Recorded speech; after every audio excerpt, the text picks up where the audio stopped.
cannot be serious. Goblins working with Rookwood makes no sense.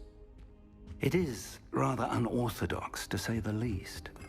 Unorthodox? Revelio. It's inconceivable. It's... Ah, Fig. You have a visitor. I'll see what I can find out. Sir, I was able to search the restricted section while you were with Professor Black. It was a book we were after.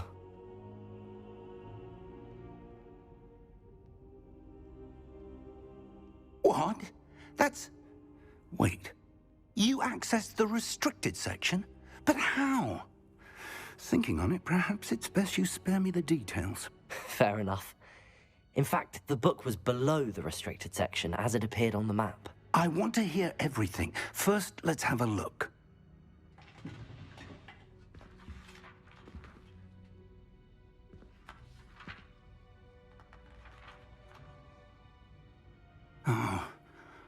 Oh dear.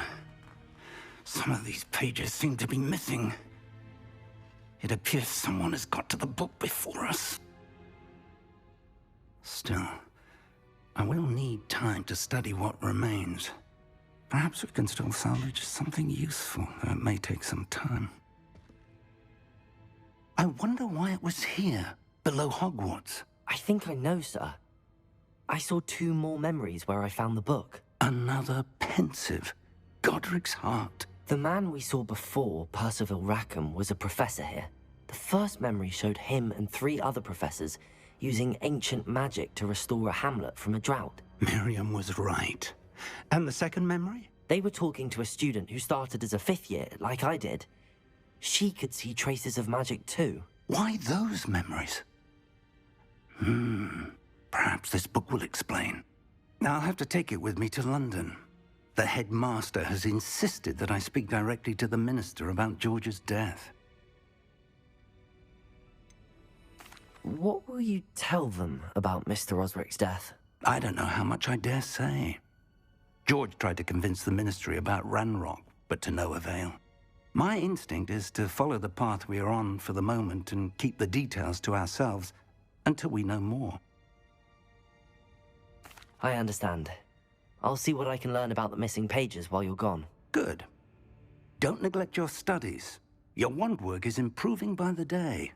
But you'll want to pay attention in herbology and potions. There's more to magic than spellcasting. Plenty to keep me occupied while you're gone. You've done exceptionally well. I look forward to seeing all that you've accomplished when I return. Oh, and don't neglect your friends. You may be surprised by how much you can learn from them as well.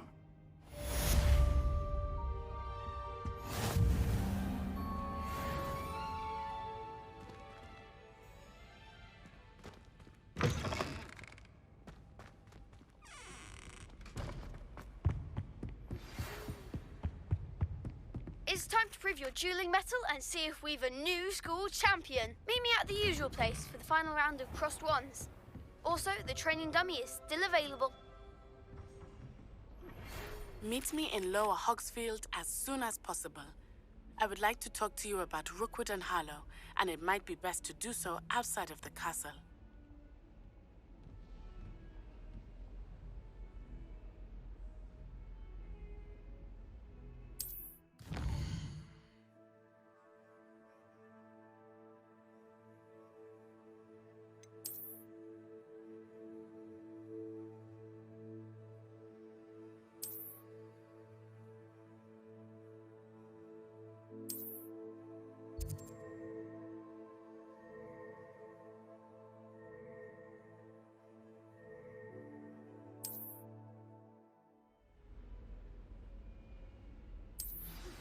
Professor Fig and Weasley.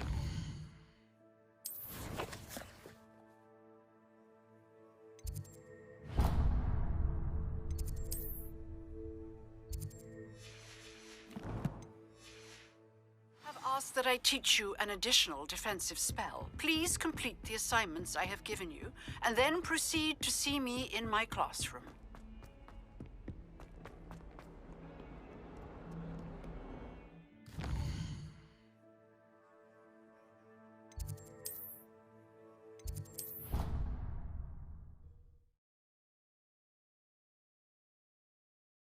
Handy. Pungent onion again.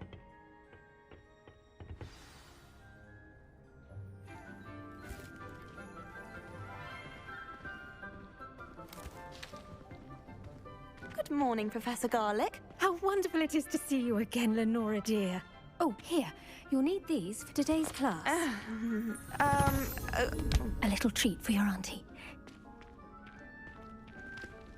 Ah, hello. Class, please welcome the newest rose in our garden. We do look forward to growing together. How thrilling it is to have everyone back together again. This year will be filled with enchantment and excitement, but the most important thing cultivated in herbology is knowledge. The prudent herbologist is no more afraid of the venomous tentacular than the bouncing bulb. Now then, today we will be acquainting ourselves with the mellifluous tuber known as the mandrake root. Accio. Let's see if we can't make our fibrous friends a bit more comfortable, shall we? First, let's protect our ears.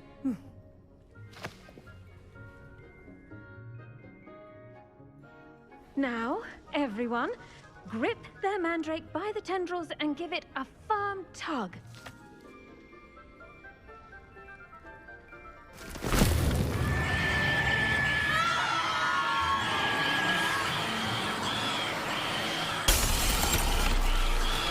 Quickly! Place your mandrake in the new pot and pat down the soil!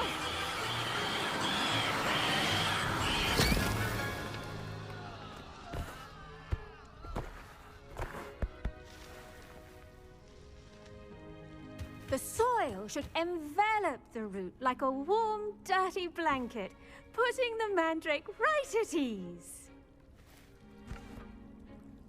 Reparo! I'm very sorry about that. Yours was a bit mature, I'm afraid. All right then, off you go. Splendid work, everyone!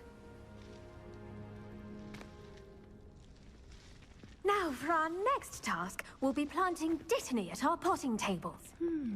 I wonder if hippogriffs like knotgrass. Yes, Professor. Firstly, well done with your mandrake. They can be rather difficult to get a grasp of. I'll say. Nearly went deaf. Well, yes. Of course, the cry of a mature mandragora can be fatal, so remember to keep those ears protected. Now, as I mentioned, next we'll be planting dittany. Let us find you some seeds. I already have some, Professor. Picked them up in Hogsmeade. You visited the Magic Neep. Wonderful. A prepared student is bound to bloom. I've arranged for you to have your own potting table here in the classroom. Wasn't easy to spare one on such late notice. Plant the seeds there now, and you can return to harvest them later. Even with soil, sunlight, and a bit of magic, they will take time to grow. Let's see how to balance my star thistle arrangement.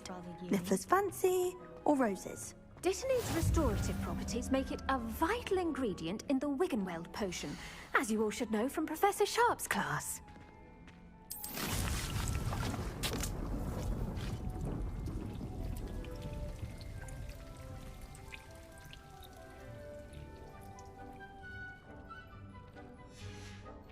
Well done! Once it can be harvested, your dittany will be ready to use in Wiggenweld potion. I'll let Professor Sharp tell you about that. Now, what say we branch out? Introduce you to a different sort of flora, the Chinese chomping cabbage. You'll find that some plants are better suited to uses outside of a cauldron. The cabbages do get testy without something to chew. Fortunately, I have a dummy for them to gnaw on. Be a dear and let them have a good chomping. Yes, Professor. They're in the other greenhouse. It's just at the end of the footbridge leading out of this room. Your classmate, Mr. Pruitt, has kindly offered to accompany you. Come back and see me when you're finished. Oh, and mind your fingers. They do bite. Hello. Saw you on your way to Hogsmeade the other day. Nice to meet you. Nice work in Defense Against the Dark Arts, by the way. Excuse me? Your duel with Sebastian! And he's good. Thinks he's really good. But you outright slaughtered him. It was brilliant. Oh.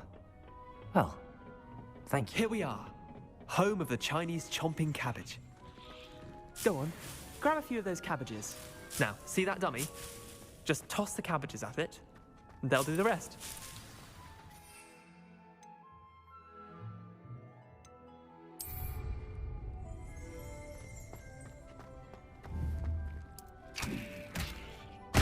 Look at that.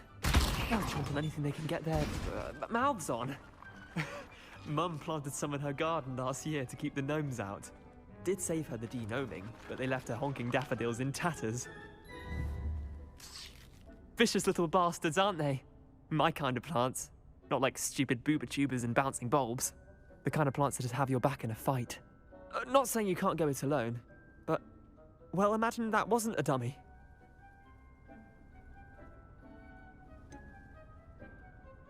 Just because those cabbages will chomp on a dummy doesn't mean they do the same on, say, a goblin. It's chaos out there. Trolls in Hogsmeade and such. You can't be above throwing a cruciferous vegetable if necessary. Dogweed and deathcap has more of them, if you're keen. Other plants too. Ones your parents wouldn't plant in the garden. You get the idea. Anyway, we probably ought to head back to class. Take your time. I'll see you back in class.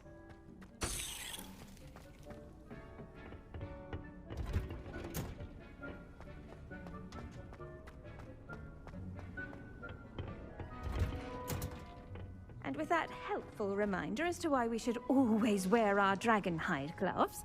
I tended to the Chinese chomping cabbages, Professor. Remarkable plants, aren't they? I hope they weren't too much trouble. Oh, don't see any bite marks or missing digits. And good, as you do seem to be quite green-fingered. Oh, I'm eager to see your skill in the soil continue to blossom. Magical plants have so much to offer. I'm eager to learn more. I'm glad. Herbology is a bounteous subject. Tend to your garden, and it will tend to you. Huh. Well, I suppose that's everything. Do come by for a chat sometime. I so enjoy checking in with my new students.